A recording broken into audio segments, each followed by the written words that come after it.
Je vous le dis, Madame la Première ministre, soyez sport. Le 8 juin, acceptez votre défaite.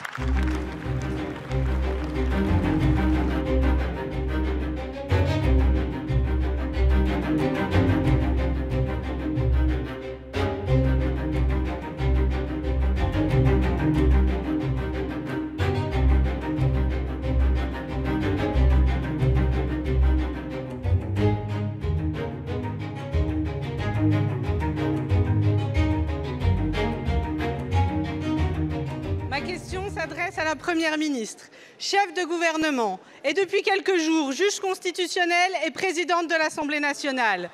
Dans une démocratie chahutée par votre gouvernement, où la séparation des pouvoirs est un principe fondamental de notre République, jusqu'où êtes-vous prête à aller dans le dévoiement de nos institutions pour ne pas perdre la face? Certaines rumeurs, Madame la Première ministre, courent, selon lesquelles le gouvernement pourrait avoir recours au vote bloqué de l'article 44.3 de la Constitution. D'autres rumeurs évoquent une éventuelle nouvelle réunion du bureau de l'Assemblée nationale pour écarter cette proposition. Il y a encore d'autres rumeurs. Aussi, ma question est toute simple. Le gouvernement laissera-t-il l'Assemblée nationale se prononcer sur cette proposition de loi ou aura-t-il de nouveau recours à des dispositions visant à en empêcher le vote? Les Français attendent un vrai vote à l'Assemblée. Pas de blabla, pas de combine. On n'en veut plus de vous, on n'en peut plus de vous. Juste un vote. Or, depuis janvier, vous mobilisez toute la gamme des artifices de procédure en allant gratter les fonds de tiroir pour corseter le débat. Soit en démocrate, vous assumez le risque du vote, soit vous continuez à raser les murs et inventer une nouvelle partie de billard à 3 bandes pour éviter encore l'expression d'une décision pleinement démocratique.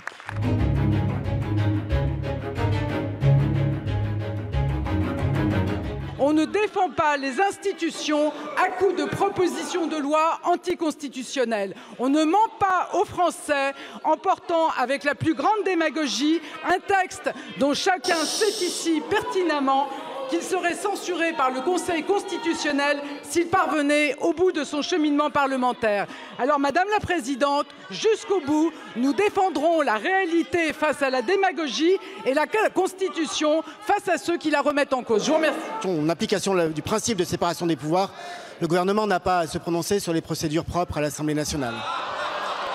Ceci étant, monsieur le député, vous qui, depuis maintenant plusieurs décennies, bataillez sur les projets de loi de finances, vous savez pertinemment qu'en proposant une charge de 15 milliards d'euros supplémentaires par an, votre proposition nous paraît irrecevable et nous paraît aussi inconstitutionnelle, comme l'a dit Madame la Première ministre.